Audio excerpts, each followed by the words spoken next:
Gloria al Señor. Hoy estaremos meditando, seguiremos compartiendo acerca del libro de Números y espero que hayamos podido meditar en estos primeros capítulos de Números. Bueno, estos primeros capítulos de Números, Dios está hablando cómo se debe organizar el pueblo, cómo se debe organizar el campamento de Israel y cómo deben ir cuando salgan o cuando avancen hacia la tierra prometida. Y estos primeros capítulos nos están hablando de eso. Pero yo quisiera preguntarles, ¿qué haríamos si supiéramos que hay una guerra o que viene una guerra, una batalla? ¿Qué haría usted si supiera que viene una guerra, una batalla a México? Ajá. Yo sé que a lo mejor usted diría, bueno, buscaría un refugio, donde esconderme. Ajá. Pero no estoy hablando como personas, ¿no? ¿Qué haríamos? Sino ¿qué haríamos como nación? ¿O qué haríamos como nación si supiéramos que viene una guerra? Prepararnos, ¿no? Prepararnos, porque va a haber una batalla, va a haber un enfrentamiento. Estar listos para cuando suceda, si supiéramos que ya en unos meses sí, en unos meses viene una lucha, nos prepararíamos. ¿Cómo nos prepararíamos? ¿De qué manera usted cree que nos deberíamos preparar? Posiblemente mentalmente, físicamente, entrenar, ¿no? Buscar estrategias, construir refugios, construir armas, porque viene una lucha. Y yo preguntaría, ¿cuál sería la estrategia para que siempre tuviéramos la victoria como nación? Y bueno, Números, estos primeros capítulos, nos va a hablar de eso. Ajá. ¿Cómo se va a preparar el pueblo para lo que viene? Dice Números capítulo 2, verso 1, Números 2, verso 1.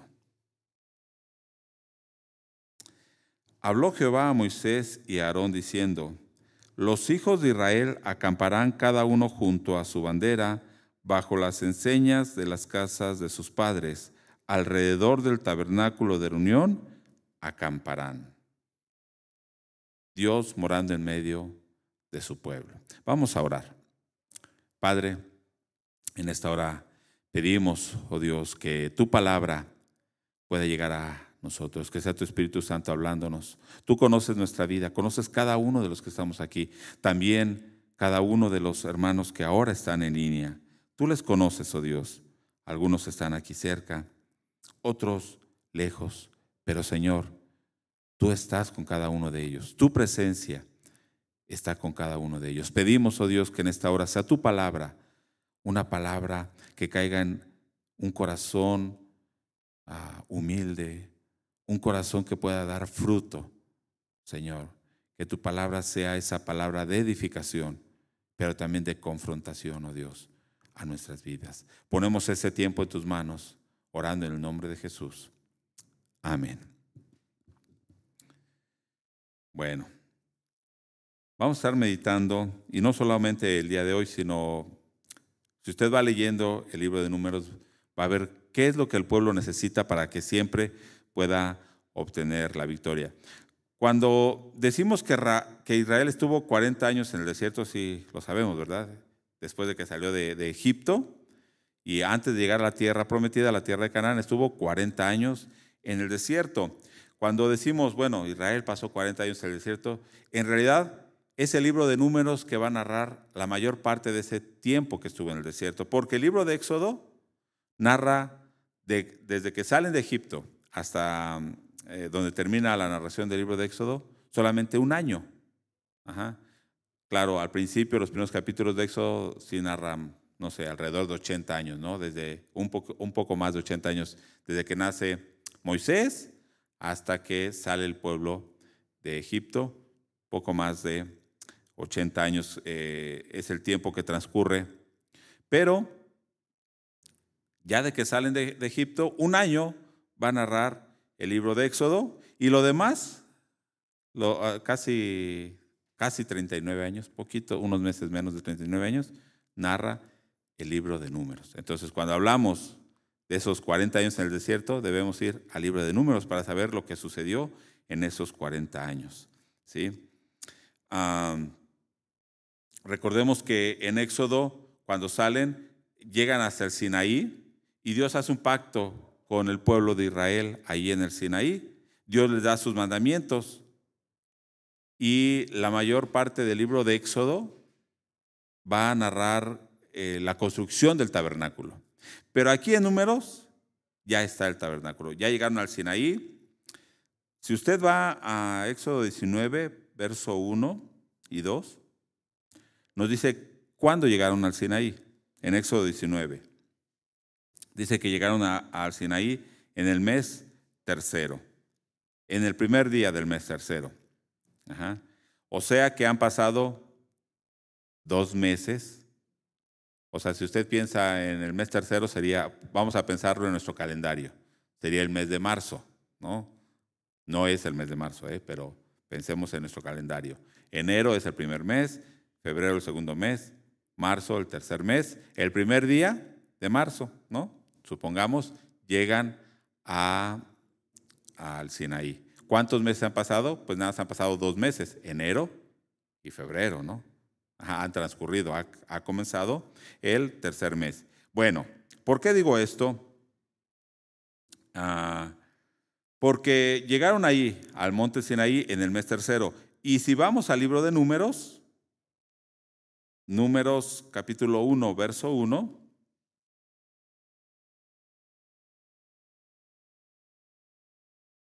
¿en qué día comienza la narración de Números? Habló Jehová a Moisés en el desierto del Sinaí, todavía están en el Sinaí. En el tabernáculo de reunión, ya está el tabernáculo. En el día primero del mes segundo, en el segundo año. Ajá. Ojo aquí, cuando habla del segundo año, está transcurriendo el segundo año. Ajá. O sea, un año es desde el 1 de enero hasta el 31 de diciembre, ¿no? Pero nosotros normalmente cuando decimos 2 años, ya pensamos en que transcurrieron 2 años, ¿no? Cuando la Biblia dice el segundo año, es desde el primer día hasta el último día, ese es el segundo año. Entonces aquí está hablando el segundo año, en el segundo mes, en el primer día. Entonces en realidad ha pasado 1 año con 1 mes, con 1 mes. ¿Y se acuerdan en qué mes llegaron? En el mes tercero. Entonces, en realidad, han pasado 11 meses que estuvieron ahí en el Sinaí. ¿Qué estuvieron haciendo esos 11 meses? Recibiendo los mandamientos de Dios. Y la mayor parte de esos 11 meses estuvieron construyendo el tabernáculo. Y de alguna manera se habían adaptado, vamos a decirlo, porque yo creo que en 11 meses nos adaptamos a una forma de vida, ¿no? A una rutina. Ya estamos ahí 11 meses construyendo el tabernáculo. Y, de hecho, cuando termina el libro de Éxodo, cuando levantan el tabernáculo, erigen el tabernáculo, es en el primer día del segundo año. Entonces, de cuando termina el libro de Éxodo al libro de Números, solamente ha pasado 1 mes. 1 mes. Porque es segundo año, primer día, y ahora es el segundo año en el segundo mes. Entonces ha pasado nada más 1 mes. 1 mes. ¿Por qué es importante esto, este contexto? Primero, porque lo que va a narrar aquí el libro de Números, los primeros capítulos, nos va a servir para entender todo lo demás del libro. ¿Sí? ¿Por qué más adelante el pueblo de Israel sufre derrota? ¿Por qué el pueblo de Israel es castigado? Pero también cómo Dios va a cumplir su promesa a pesar del pueblo de Israel, a pesar de la rebeldía. ¿Sí? Vamos a comprender por qué Israel tiene victoria y por qué tiene derrota. Pero otra cosa es que en este tiempo, en el libro de Éxodo y en el libro de Números, ¿usted recuerda algún pasaje donde nos hable de estrategias militares, de un adiestramiento militar, de que Dios les diga, bueno, prepárense, agarren su arco y aprendan a tirar con su arco, pónganse a practicar con espada, construyan armas. ¿Usted recuerda algún capítulo, algún versículo de Éxodo, de Números, que hable sobre esto? En realidad no, ¿sí? No habla de que Dios les estuviera dando técnicas de guerra, de entrenamientos militares. Habían estado esos 11 meses construyendo el tabernáculo. Y recordemos que este pueblo de Israel había sido un pueblo esclavo durante 400 años. Entonces, ¿serían entrenados para la guerra? ¿Tendrían tácticas de guerra? Es más, ¿tendrían armas? ¿Muchas armas? ¿No? Ok.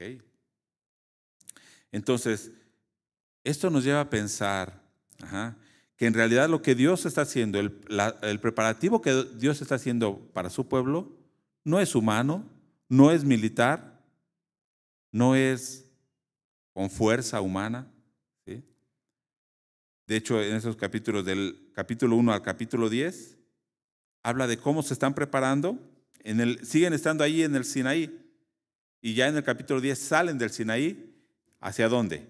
A la tierra de Canaán, ¿sí? Ciertamente, Dios está preparando un ejército, ¿sí? Y los quiere llevar a esa tierra prometida, a la tierra que Dios les había prometido, a la tierra que Dios les iba a dar. Vamos a decirlo de alguna manera, a la tierra donde era el destino de ellos. Ellos habían salido de Egipto e iban a la tierra de Canaán. Dios los está preparando más de un año aquí en el Sinaí, ¿sí? Para que entonces sepan cómo conquistar esa tierra, ¿sí? Ahora, Números 1, verso 2 y 3. Toma el censo de toda la congregación de los hijos de Israel por sus familias, por las casas de sus padres, con la cuenta de los nombres, todos los varones por sus cabezas. ¿Qué mandó Dios? Que hagan un censo, que cuenten a todos los hombres. Pero después dice el verso 3, de 20 años arriba, o sea, mayores de 20 años. Todos los que pueden salir a la guerra en Israel, los contaréis tú y Aarón por sus ejércitos. Entonces, ¿Dios está preparando un ejército? Sí. ¿Dios les está diciendo, ¿van a luchar? Sí. Dios quiere que cuenten a todos los que pueden ir a luchar, en este caso, vamos a decirlo como mayores de edad, ¿no? De 20 años para arriba, que ya pueden tener un enfrentamiento cuerpo a cuerpo con otra persona.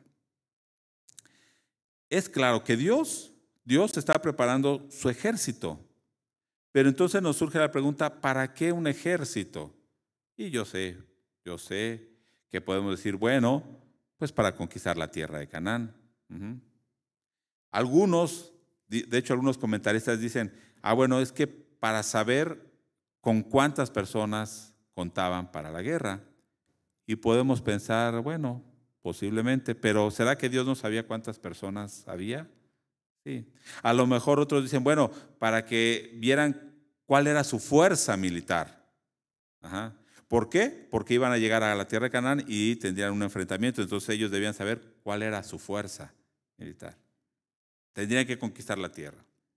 Bueno, si ese fuera el caso, aquí dice que eran un poco más de 600,000, ¿no? Exactamente dice ahí al final del capítulo 1, ¿no? 603,550. Pero bueno, si ese fuera el caso, ¿sería despreciable un ejército de 600,000 personas? Creo que no. Creo que no, ¿verdad? O sea, una fuerza militar con mucho poder. Yo pregunto, ¿dónde estaría la confianza entonces de ese pueblo? ¿No estaría en su fuerza? Somos muchos. De hecho, dicen que para ese tiempo, algunos comentaristas dicen que para ese tiempo sería un ejército enorme. Ajá. Que aunque dijeran, pues no sabemos pelear nada más por la cantidad, ¿sí? Entonces debemos pensar si entonces este era el propósito de Dios, ver qué fuerza tenían, o que Israel supiera cuántos eran, porque entonces Israel confiaría en sus propias fuerzas y no en Dios. Pero vuelvo a repetir, ¿Dios les dio alguna estrategia militar? Dios les dijo, ustedes cuando vayan, tomen aquí, ataquen primero de este lado o aquel lado. No vemos, no vemos, ajá, en ningún pasaje. Ok, en realidad Dios les está dando una identidad como ejército. De hecho, desde el Éxodo, vamos a leer así 3 pasajes rápidamente, nada más para que veamos, en Éxodo 6:26. Éxodo 6:26. Vamos a ver que desde el libro de Éxodo ya está hablando de Israel como un ejército. Dice, este es aquel Aarón y aquel Moisés a los cuales Jehová dijo, sacad a los hijos de Israel de la tierra de Egipto por sus ejércitos. Después el capítulo 7, verso 4. Y Faraón no os oirá, mas yo pondré mi mano sobre Egipto y sacaré, ¿cómo dice?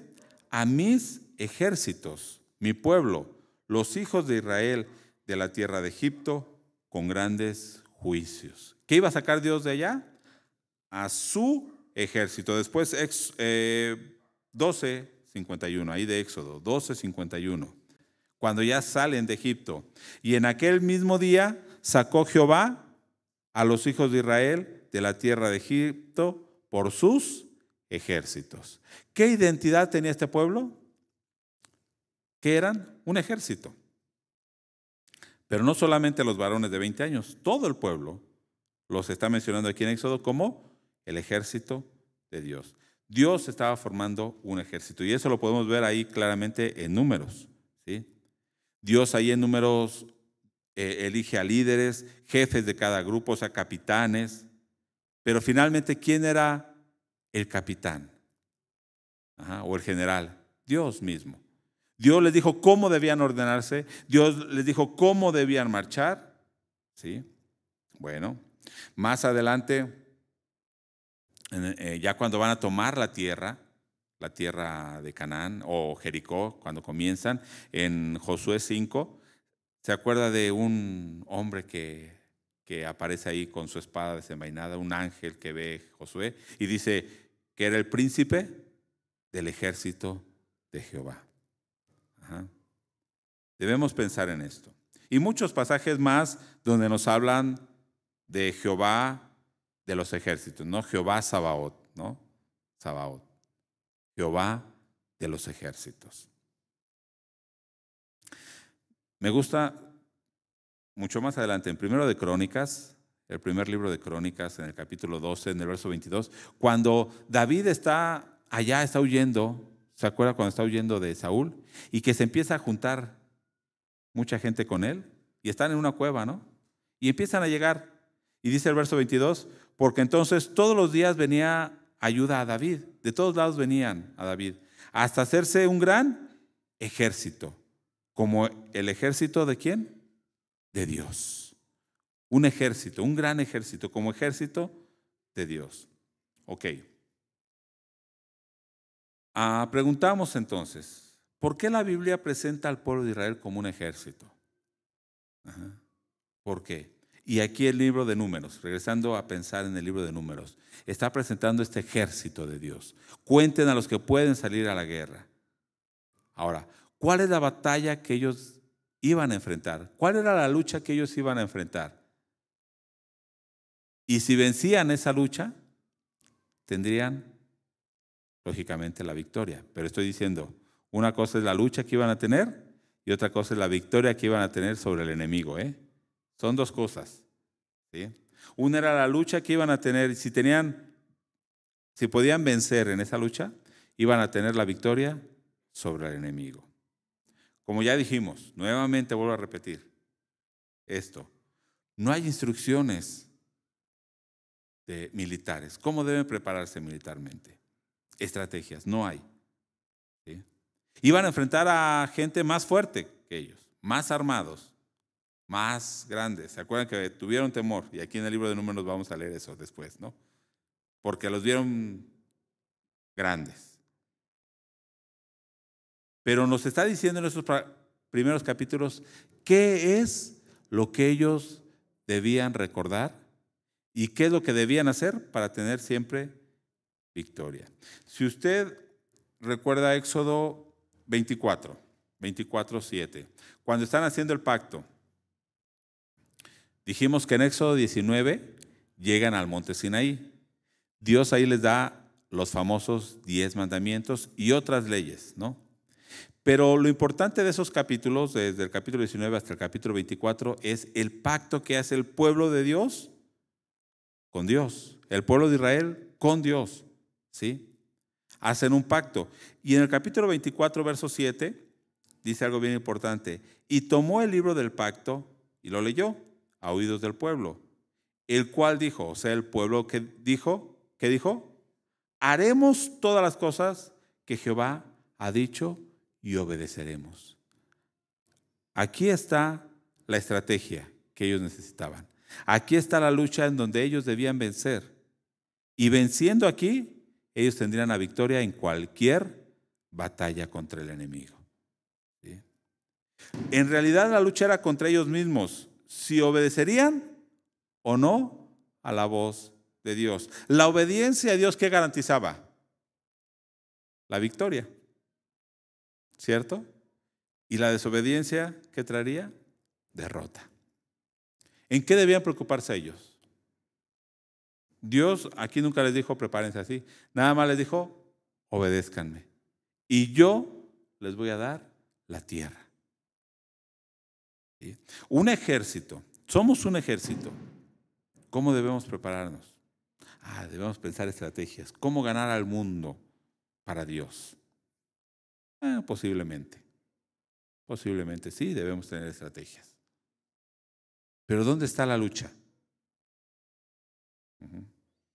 ¿Haremos o no la voluntad de Dios? ¿Obedeceremos o no a Dios? Porque podemos tener la mejor estrategia, que es lo que va a pasar, de hecho, aquí en el libro de Números. También en Josué, ¿no? Cuando primero conquistan Jericó y después quieren conquistar la ciudad de Ai, pero con sus fuerzas. ¿Y qué pasa? Derrota. Por eso en estos primeros capítulos vemos lo que Dios les está diciendo.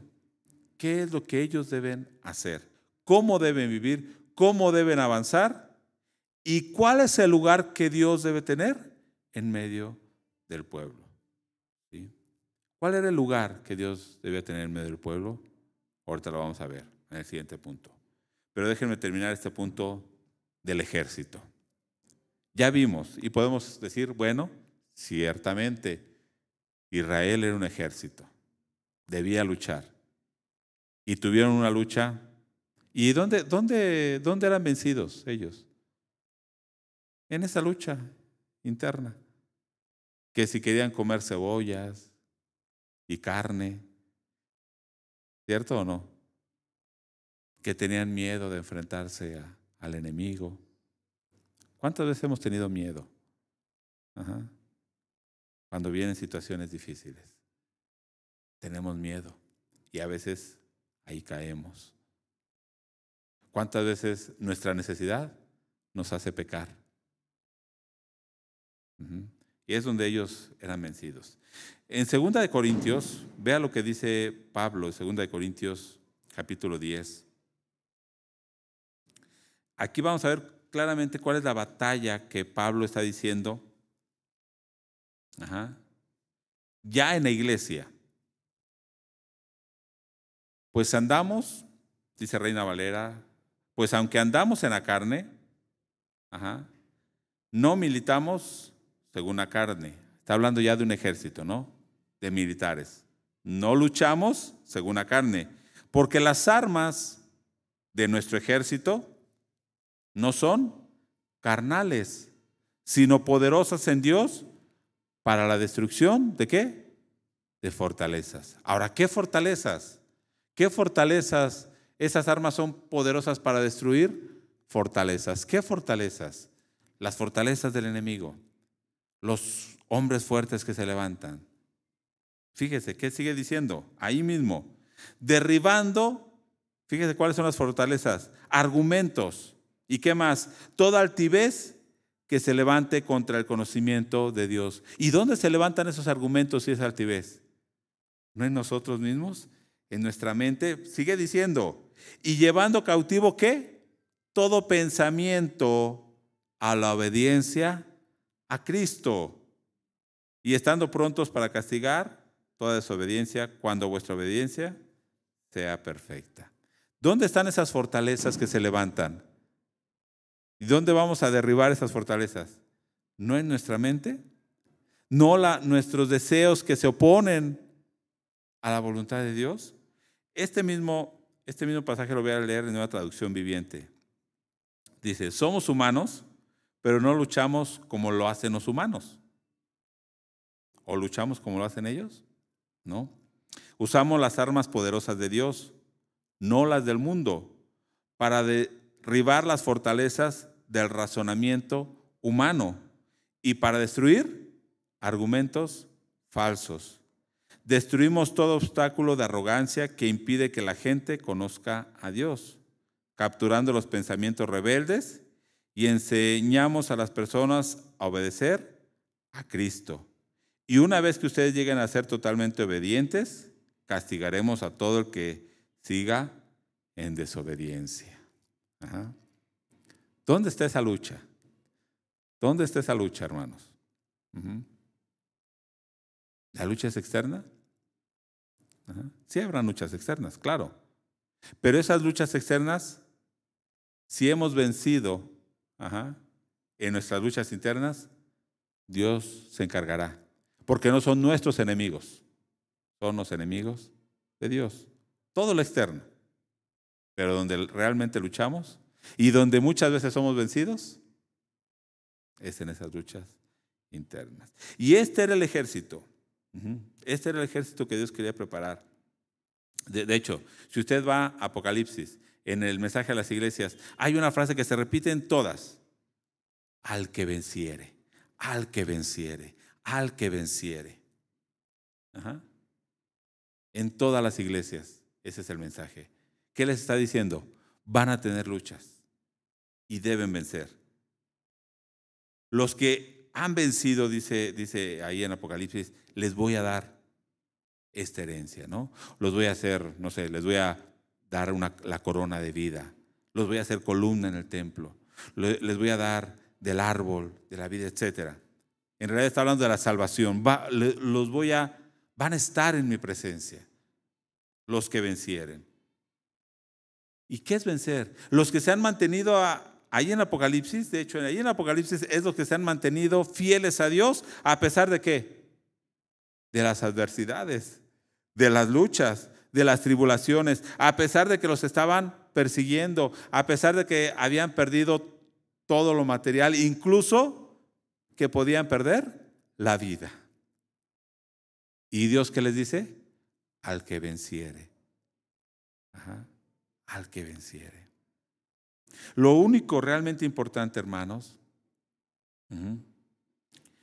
para este pueblo de Israel, es que ellos fueran obedientes a la voz de Dios. ¿Sí? Y solamente podían ser obedientes a Dios cuando, lo que va a mencionar aquí en los primeros capítulos, cuando tuvieran a Dios en medio de sus vidas. Porque antes no. Antes no puede haber obediencia. Si tenemos a Dios fuera, no puede haber obediencia. ¿Qué quiero decir? En el libro de Éxodo también habla sobre cuando tienen que poner el tabernáculo fuera del campamento por el pecado del pueblo, ¿no? ¿Sí? Pero aquí en el libro de Números ya está donde está el tabernáculo, en el centro del campamento. Y ahorita lo vamos a ver, ahorita lo vemos rápidamente. ¿Sí? Lo único importante, lo único que debían preocuparse el pueblo era obedecer a Dios. Eso era lo único. pero no es tan fácil como se oye. ¿Por qué? Porque vienen luchas, viene necesidad, vienen pruebas. Dios ha tenido un plan desde el principio. ¿Cuál ha sido el plan de Dios desde el principio? Cuando crea al hombre, por ejemplo, en el Edén, ¿qué quería Dios ahí? ¿No quería Dios habitar ahí, en medio del hombre? Dios, en este caso, en Números, Dios quiere ser el centro de la vida del pueblo, el centro de toda la vida del pueblo. Desde el principio Dios ha tenido ese plan. Y al final vamos a ver ese plan cumplido, ¿sí? El campamento de Israel, el centro de la vida del pueblo de Israel debía ser el tabernáculo. En el primer capítulo dijimos que cuentan, ¿no?, a las tribus, y en el capítulo 2 menciona cómo iban a estar esas tribus, ¿no? Y cómo iba a ser, y iban a tener el estandarte, un estandarte en cada esquina. Recordemos, el tabernáculo era una carpa cuadrada, era como un templo, pero que se podía desarmar y armar. Era el tabernáculo, porque en el desierto andaban de un lugar a otro. Entonces, era cuadrado, bueno, rectangular, y en cada lado del tabernáculo estaban tres tribus en cada lado. Las 12 tribus, alrededor del tabernáculo. ¿Por qué hablamos de tribus? Eran 12 familias, así habían empezado, pero crecieron y se les llamaba tribus, ¿sí? 12 familias, 12 hijos de Jacob. Jacob tuvo 12 hijos y sus familias crecieron y se les llegó a llamar tribus. Ok, 3 tribus en cada lado, 4 estandartes tenían. Y cuando marchaban, de hecho, así debían marchar. Primero salían 2 estandartes con 6 tribus. Después el tabernáculo iba en medio de la marcha y 2 tribus en la parte de atrás del tabernáculo. Pero en el campamento estaba el tabernáculo en medio. Pero incluso las tribus no estaban pegadas al tabernáculo luego, porque alrededor del tabernáculo estaban los levitas. Estaban los levitas y después todo el pueblo. ¿Esto qué nos enseña? Que Dios quería ser el centro de la vida del pueblo. Ahora, igual que Éxodo y Números, muestra lo más importante que debía tener este pueblo. Era la presencia de Dios en medio del campamento y ser obedientes a su dirección. Eso era lo más importante. ¿Por qué digo esto? Porque en Éxodo la mayor parte del libro nos habla de la construcción del tabernáculo. ¿Sí? Gran parte desde el capítulo 26, si mal no recuerdo. ¿Sí? Capítulo 26 al 40 nos va a hablar del tabernáculo, cómo lo construyen y cómo lo levantan. Entonces, ¿qué era lo más importante en ese libro de Éxodo? ¿Qué debían pensar ellos? El tabernáculo, la presencia de Dios. Y aquí en el libro de Números, lo primero que nos dice es dónde debía estar ese tabernáculo, en medio del pueblo. La presencia de Dios en medio del pueblo. ¿Sí? Ahora, este tabernáculo no solamente era la representación visible de la presencia de Dios, no. Sí, o sea, en un sentido sí es la representación de la presencia de Dios en medio del pueblo. Pero tiene otra cosa.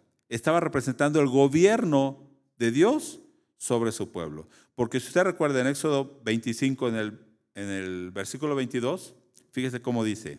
Cuando les dice que construyan el arca del pacto, y hay algo bien importante. Y de allí me declararé a ti y hablaré contigo. De sobre el propiciatorio, de entre los 2 querubines que están sobre el arca del testimonio, todo lo que yo te mandare para los hijos de Israel.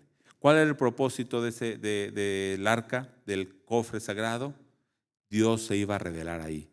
Cuando vemos aquí en Números, versículo 1, que Dios habló con Moisés, ¿desde dónde habló con Moisés? Ya no en el monte, ya en el tabernáculo, ya en el arca del pacto. Dios ya está hablando y ya está cumpliendo lo que había dicho en Éxodo 25. Les dijo, yo les voy a hablar. ¿Pero qué les iba a declarar desde ahí? Los mandamientos. Dice, todo lo que yo te mandare a los hijos de Israel, de allí. Entonces, vuelvo a la idea. No solamente está representando la presencia de Dios. O sea, no solamente debemos asegurar la presencia de Dios en medio del pueblo, de la iglesia. ¿Qué debemos asegurar? El gobierno de Dios en medio del pueblo, el gobierno de Dios en la iglesia. Dios no solamente los había sacado y los abandonó ahí en el desierto, ¿verdad? ¿Dónde iba Dios? En medio. Si ellos, ahora sí voy a decir, si ellos se quejaban y decían, ¿por dónde nos has traído? Pues Dios iba ahí con ellos. Dios no los había abandonado. Dios no los había abandonado. Dios iba en medio de esa travesía. Hermanos, debemos confiar algo. Estamos en este mundo, una travesía, un desierto. ¿Qué debemos confiar? Dios va con nosotros. En los momentos más difíciles, Dios va con nosotros. Nunca debemos olvidarnos de eso. A veces dudamos. El pueblo de Israel dudó si Dios estaba con ellos. ¿Por qué nos haces pasar sed? Hace mucho calor. ¿Por qué nos haces pasar hambre? ¿Por qué haces que nos enfrentemos a problemas tan difíciles? Dios va en medio del pueblo. Él quería guiarlos, llevarlos hasta poseer la tierra que Él les había prometido.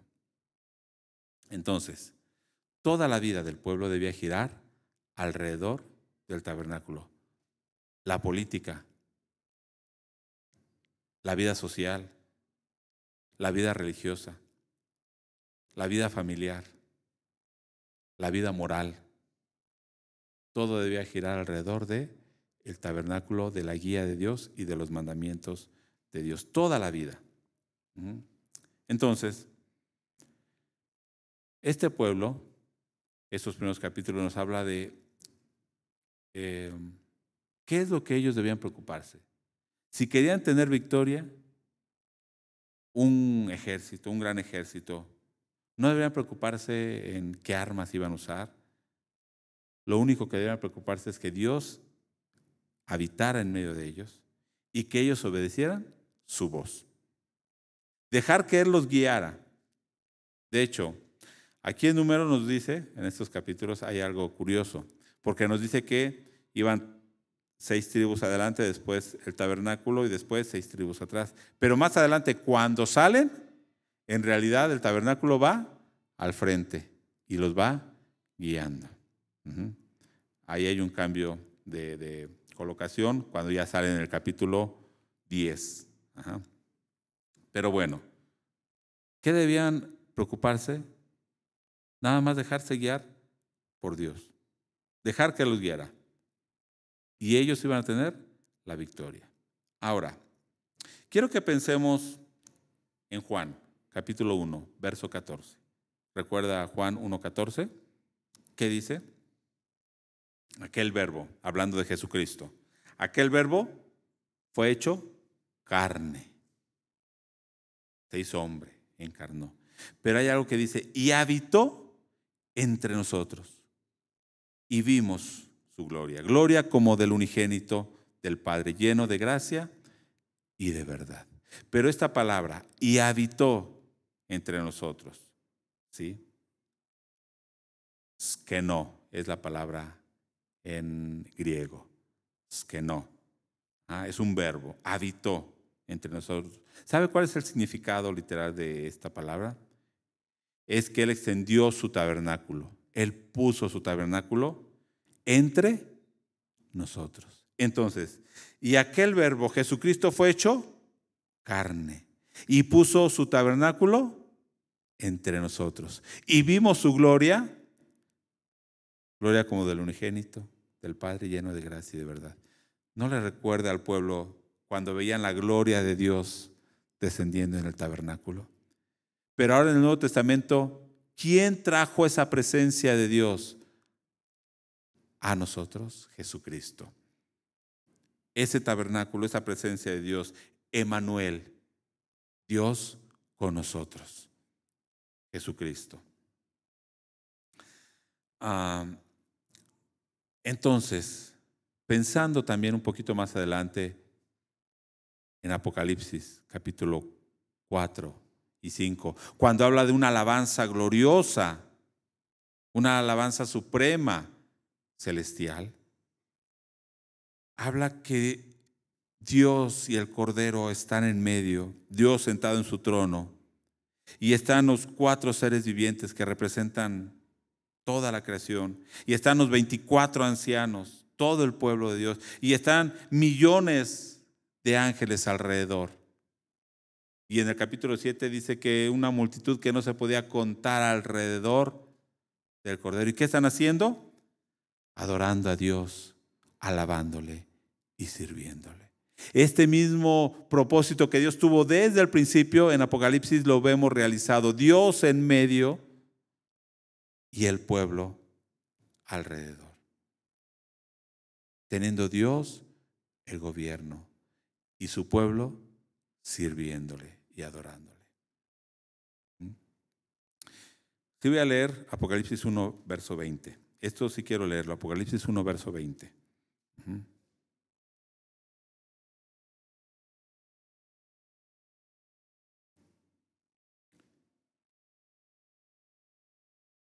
Es el último verso que voy a leer para que veamos esta parte.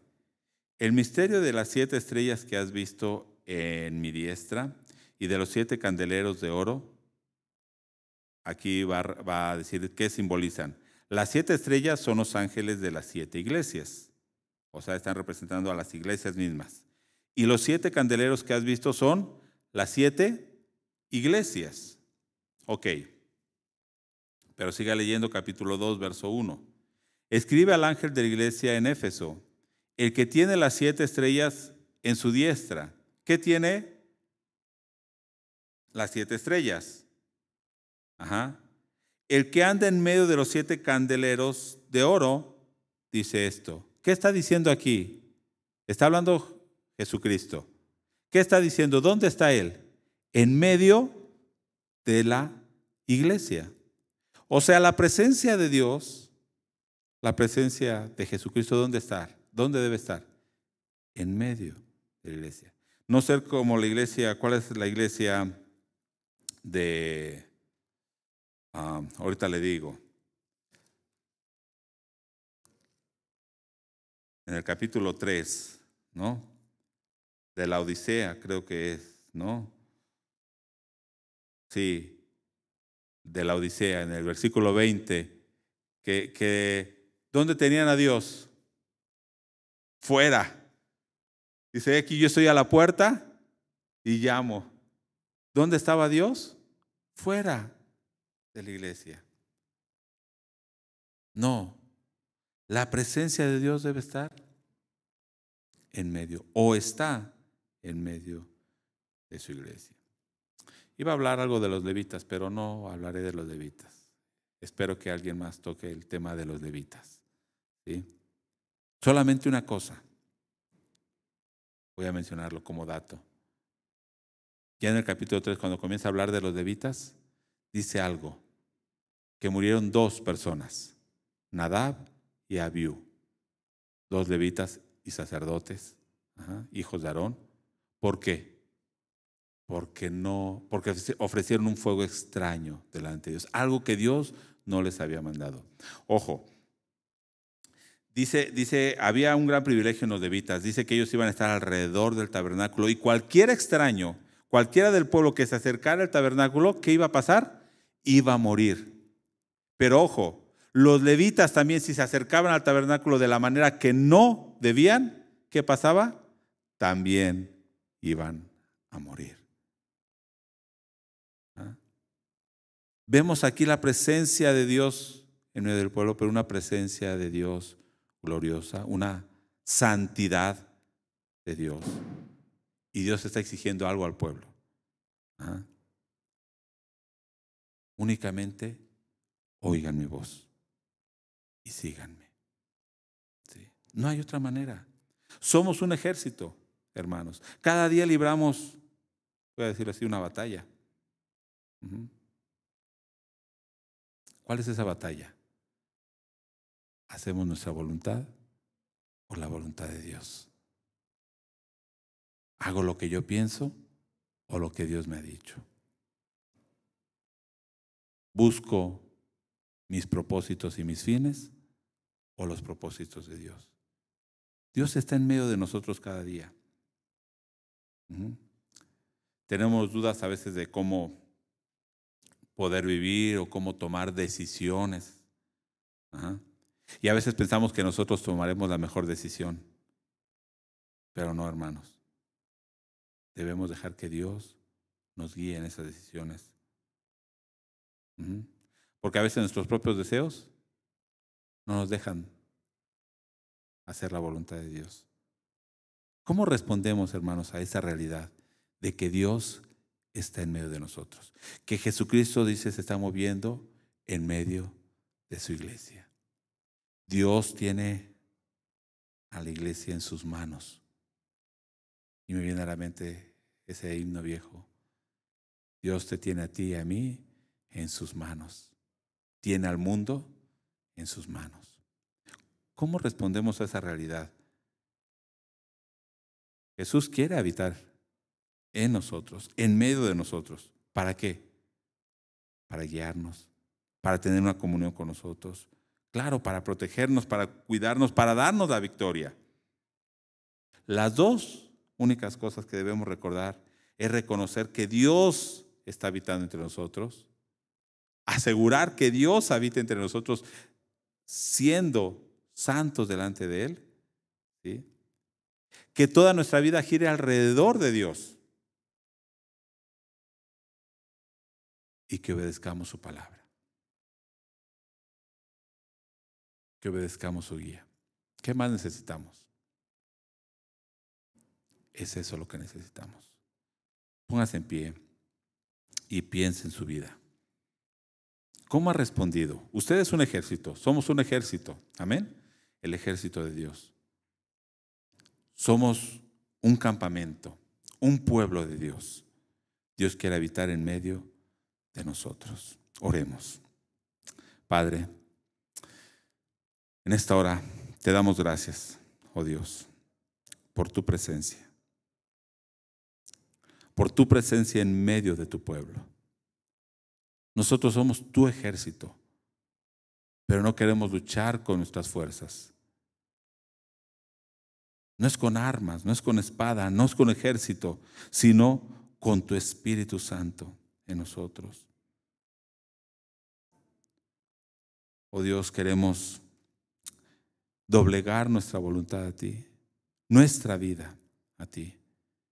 Que tú nos guíes cada día. Que confiemos, oh Dios, que tu presencia, oh Dios, está entre nosotros. Y que sepamos, oh Dios, que tú nos darás la victoria cuando estamos bajo tu gobierno y bajo tu soberanía, guardando, oh Dios, tus mandamientos. Tú conoces nuestra vida. Dios, perdónanos si a veces tomamos nuestras propias decisiones, pero guíanos, oh Dios, hasta esa tierra que tú nos harás heredar, esa tierra prometida, esa salvación tuya en nosotros, a ese reino donde ya no habrá más llanto ni más tristeza. Señor, trae tu gobierno a nosotros y que podamos vivir nosotros siempre dentro de tu voluntad. Oramos en el nombre de Jesucristo. Amén. Amén. Dios les bendiga, hermanos.